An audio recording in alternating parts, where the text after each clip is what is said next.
सागरी ससुरा नहीं तड़े सागरी मर्द में हरा कभी आटा लागल अभी हमारे अमान का नाटा लाल बतावा तो पता लइका कहले ना कमाए जाता है ना काम करता घर बस बैठ के ससुरा नहीं तर नहीं आ रहा था पतो रानी के बतावा एकदम कहले फाट गेले जब ससुरा नहीं तर का करबा माने में ना आवत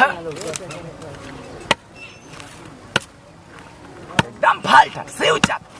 बाबा कैसन छर्रा लइका पैदा कैले हुआ का बाल रे झगड़ा करत बाणो से दोनों मिलके दम मेहरारू मरद झगड़ा करत बसा पूरा एकदम गईनी एकदम गरम हो गई न हमरो बस का कोनो करे फपका देले वसा लगत था वैसने हमारे पे गरम हो गई न सो दोनों मेहरारू कैसन लियाइल बाड़ा बतावा का करे जब हमारा ईमान में ना आवसा पूरा लगत है मार और दी हसो हमके झगड़ा करत हां चला देखा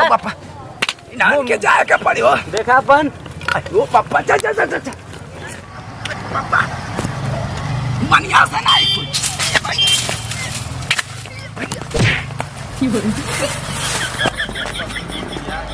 वारे सब नहीं कुछ मुआ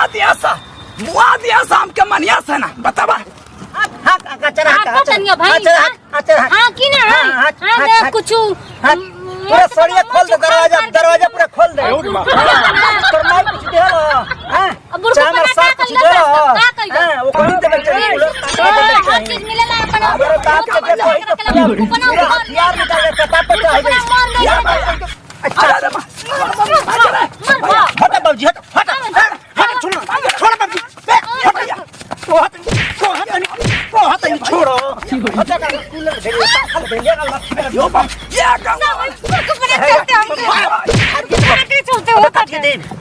एक मिनट में काट दे काटिए दे हाथ लग के बवाल हो जाए बाबू गलती से हाथ छूट गया पापा डैडी जाके मारल जा बतावा दी पापा अब तू देखा वो हम जन के अगर पापा लन तो हाथ छूट गया घच से ना कैसन बाजत कैसन का समस्या ये कहती है पूरा नीचे से ऊपर पल गर्मी मारता गाना गाती है पल गर्मी मारता केकर मारत गर्मी मारता गर्मी अरे तो बता दे केकर मारत अरे बाबूजी गर्मी मारता गर्मी तो के हमके ना एक कूलर ऐसी कहती है लगावे के हम खून चूसती है कभी गौवा में कूलर ऐसी लगी साल के बाद रहता तो तनी लगा देती है गौवा में कैसे वो कहते कि तारा बाप का किडनी सर जाओ तारा बाप के आँख गोल गोल घूमे तारा बाप का पिछवाड़ा नाच के नीचे गिर जाए बाप के ना सिर फट के गिर जाए क्या बोला था रे तके बोला थी ये भाई कैसन सब हमार ए है ना सुना मौसम गरमन देखे खातिर सुना आज से तू हमार ससुर नहीं ये हमार मर्द नहीं अब बात हुई सीधा थाना पे कोर्ट कचहरी से बात हुई एगो कूलर के चलते तालन का फांसी पे न चढ़वाई ना तो तू कहिया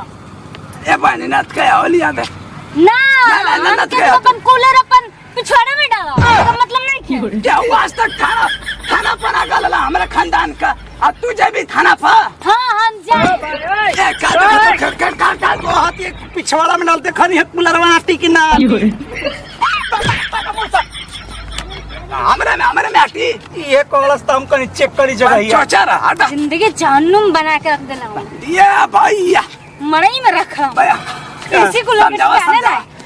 एरा नियम मान जा समझावा दतार गोरदा मान जा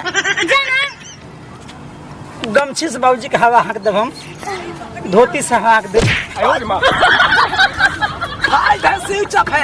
नत बोला ज्यादा के जा जाता नहीं थाना पे तू समझ लिया हम क्या करो ए बाबूजी आगो उसके बेटा नहीं देखे बिया कैले रोल लागी ना हां सीचा फजवा सही के अंत में चला प्रधान के लेके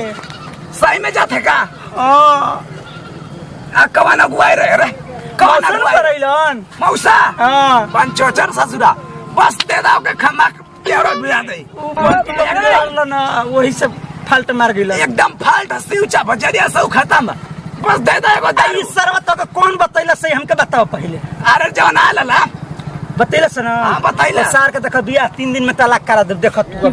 तो तू कराओ चाहे ना पूरा आग लगा दे कैसे वो उल्टा सीधे जाके जोड़ से हमार मेहरा हमके मारे चाहे काटे चाहे फरियावे कहत ना क्या रे झगड़ा करत हो से हाँ तलाक देव के बात करत हो से हाँ कहत हो से कि बाऊ के बाहर निकल यहाँ से अपने अंदर यहाँ से नहीं सच है सच ये कि हमने के अंदर है जो तू बहरे रही है बाबा बात मने वो द्वार पर बहुत मार हत्या करब कि तू दो गो मर्डर अरे तो हत्या कर बता के फंसी हत्या में तू ही ने पुई हो जी बा बात तो सही है बाकी बाहर न तो निकल हम बाबूजी देखा ये हत्या से बढ़िया में कहू हत्या के रोको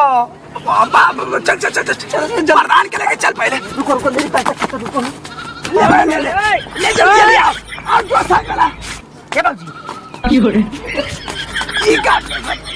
थानदार साहब को दे दो कहीं पघिल जा चल लेके चली चल चला